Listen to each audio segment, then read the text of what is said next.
I'm going to try Hi, to. Good to see you. I'm trying to make it so you can see me. Just one second here. I don't see. Yes, I see you. So you are in a wonderful place, Mr. Dan Brown. So thank you very much for the first thing I have to say. Thank you very much. You gave me the really pleasure of being one of the first who read your new novel. And the second, you gave me the chance to interview you for the Yes. third time. For the third time, Yes, I know. It's yeah. great. The first one was in Istanbul. The second one is in Frankfurt. I've learned after that was the old building of Max Planck Institute, Okay. where we Well, met each other. But I learned it in the novel. So uh, I have to say that this is one of your best novels, really. thank you. I really can say very easily that this is, for me, this is the best after Da Vinci. And thank you and congratulations for. So I have 15 questions if you have enough time, of course. I have 15 answers. Yes, okay. So first of all, there is a new approach in this novel because your novel begins with a murder. That one began with a death, not with the murder, but the explanation of the death. So, what is that really? Because you explained in an extraordinary way in the first pages of the novel. Do you really believe that that is a simple chemical process? As you say, when you die, you die. Well, I did believe it 8 years ago when I started writing this book. I don't Yeah. believe it anymore. I've become right like Robert Langdon, who starts skeptically and ends up a believer. That was my journey over the many years that took to write this book. And what I was doing in that prologue by using a neuroscientist who is skeptical and rational. Yes. And she said, Listen, life after death is this ridiculous idea. It doesn't happen. Of course, it doesn't happen. It's all chemical. That was my way of telling the reader, don't worry. This is not a new age, feel good, spiritual sort of book. This is a book where science takes the lead. And I'm not going to try to tell you I've had some mystical religious experience and there's life after death. I'm going to start by saying no, it's it's impossible. Okay. So now in Frankfurt, you told me that I really don't know when I die one day, I will need a priest to call a priest or not. I'm not sure. So for the moment, are you sure or not? No, I'm pretty sure I won't. I'm not sure any would come talk to me anyway, but no, I think that religion does not have uh, the market cornered on the death experience. I mean, for whatever religion we happen to be, or agnostic, whatever you are, um, I think it's your life experience. When you die, I think you're thinking of your friends and your family and the people who you've known, not of some big mystical something in the sky. So let's talk about the novel now. You say that this is the secret of the secret. So this is the end of the all secrets, or this is the beginning? Because I didn't really get very well. Because Well, if there is if there is no anymore a secret, so why read another Dan Brown novel? Well, that's it's a fair question. You find out on the very last page what the secret of secrets is Yes, referring to. yes, But yes. I think in many ways, the secret that we all long to know across every culture, language, demographic is the secret of death. What happens? Is there something beyond that, or is that the end? And the reason it's the secret of secrets is because we'll all learn the answer, but we can't come back to tell you. And so it's this really fascinating catch 22 where when you finally know, that's the moment you can't tell anybody. But in this novel, you begin to go towards the secrets of the science, perhaps. Yes. Well, I think that science, very much so, as is described in the novel, is starting to answer a lot of these big questions and starting to give us a sense that our sense of how the mind works, how consciousness works, how death works, is not what we thought it was. That there's a secret there that we don't understand. In that novel, I personally found another Langdon. Oh, if you've read my books, Yes, Langdon in every book meets a different beautiful woman. He's very yes, lucky, yes, and she's always beautiful and very smart and knows what he needs to know. And I wanted to show a different side of Langdon. I wanted to start a book with Langdon in love. yeah, And I wanted it to be a meaningful relationship. And so rather than saying this is somebody he's been in love with for a year, which is less interesting than this is the very beginning of a relationship, but he's known this person his whole life.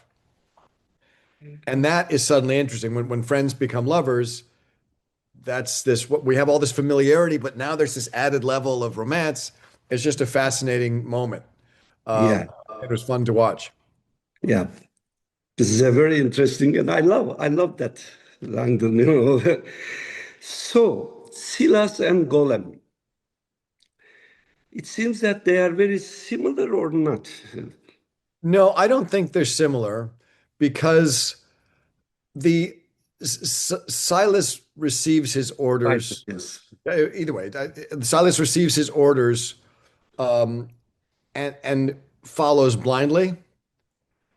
And the golem is built as a protector. He has a very specific mission, and he does not take orders from anybody.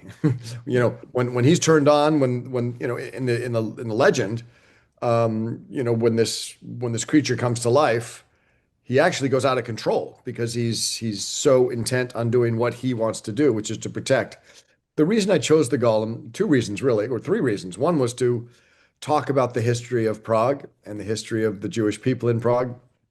One was uh, because there's a character in the novel who sees themselves as a protector. And so the golem is a perfect foil or a parallel for that character. And also, we're talking about non-local consciousness, you being able to turn your brain on and off like a radio. And that's the way the golem works. He's lifeless until you write this code on his forehead, and Yeah. it's almost like you've turned a switch and he suddenly has a consciousness and he's alive and he does his thing. So it worked on many, many levels. When you wrote The Digital Fortress, it was in 1998. So you talk about in that novel, it was very, very brilliant about the digital safety. Yes. And it was the beginning of the internet area, digital area. You really talk about a real problem. Excuse me. Now we have really that problem, you know. So, how do you consider yourself as a scientific writer or a literary writer or a futurolog? More of the latter. I don't consider myself a science fiction writer at all because I try to write what's true. I just try to write, I try to look ahead and say, what's coming? What is the truth just below the surface that we're going to see very, very soon? Yeah. Um, and in some cases, we're already seeing it. And Digital Fortress, yeah, I mean, certainly the notion of digital encryption and privacy on the internet and privacy Yes. of data, national security and civilian privacy, these are all issues that were not that big at that time, but I knew they were coming. And now, of course, it's all we talk about. And artificial intelligence has really made it challenging to, um, internet security is going to become more and more difficult because these machines are so powerful that they can break bigger and bigger keys. Yes, but in that time, it was very early to talk about the really security problems of the digital era. So you solved that. from the end of the 20th century. This is not only thing that you saw. For example, in Inferno, you talk about the virus. It was before the COVID, and after we had COVID and a real virus. Of course, this is not the same in your novel and in the real COVID case, but you always see something before. For example, very recently, I watched 3 documentaries about Da Vinci Code. And most of them, the theologians and religious guys were talking about your thesis in the Da Vinci novel, and I observed that some of them, they already ready to accept what you told in Yeah. the books. So I really wonder, because for me, you are a man of literature, because your writing styles is extraordinary. Really, I'm a writer. I have to say that you influenced me too much, Well, that's Especially, I never forget that when you told me that my real obsession is to make pass the readers from one chapter to the other. So really, you know the art of writing. So for me, that's why I really wonder what was the writers that influenced you or you like. Which well, which are the yeah, writers? many writers. I read all the time as a child. We had no television. My parents did not want television, so I Never started watched television. no television. We played music and we read. That's what we did, and we did puzzles and codes and things. But I started out reading all the same children's books as everybody else, the Dr. Seuss and Richard Scarry and Maurice Sendak. Then I moved into, I remember one of the first books that I read that was a novel was A Wrinkle in Time by Madeline L'Engle, which I just loved. I remember being transported into these characters, and it was a children's book, but it was a novel. And then I read all of the Hardy Boys mystery series, and then I went on to Robert Ludlum. And so Robert Ludlum really gave me a flavor of international high stakes thrillers. The Day of the Jackal, The Eye of the Needle were two couple other books that I read uh, by Ken Follett. Um, and then it's funny. Then I ended up in prep school and university where I read the classics. And I remember reading of Mice and Men and thinking, this is the most beautiful description I've ever heard of a place. And in those, in his novels, um, the first chapter of every single, the first paragraph of every single chapter is a description of the place. And I realized, like, okay, so place is a character. Place is Yes. always a character, and you have to set it up as a character, and it interacts with your human characters in a very real way. I read a lot of Shakespeare, love his wordplay, very clever wordplay. Um, but mostly I read nonfiction. Um, Joseph Campbell, The Power of Myth was very, very influential. Dictionary of Symbols by Chevalier. Really, it's a melting pot of a lot of different things. I read generally the nonfiction books underlying the lines. But in your never a novel. But in your novel, especially in the last one, you have to see my manuscript now. Every page I took note, I underlined, not because I would interview you, but I really want to keep them as a knowledge. So Right. in that novel, the real knowledge and the fiction is came together so dense that makes the novelty of the secrets of secrets. And one more time, congratulations. Thank you very So much. there's a discussion about the religious relics in the Topkapi Palace. Some says that these are not authentic. And when I read the pages about the Satanic Bible in your book, it was very interesting. Really, I didn't know that book. I've learned from really from Secrets of Secrets. I want to ask you, what do you think about for the religious relics? Do we need to prove the authenticity with the carbon tests and everything, like the shots of Turan? They had a carbon test that it was not authentic. But some says in Turkey that we don't need. If the people believes, let them believe. Yeah, that's a very, very difficult question.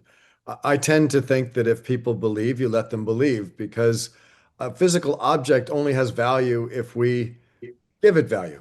The Shroud of Turin, for example, or something in Topkapi Palace, um, as a piece of physical matter doesn't have a lot of value, except that we've given it value.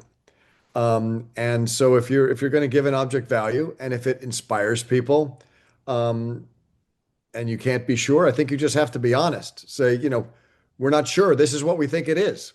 We're almost positive that's what this is, and we're excited to have it. We have no proof, uh, Yes. but yeah, I think you let people believe. It's important. Thank you.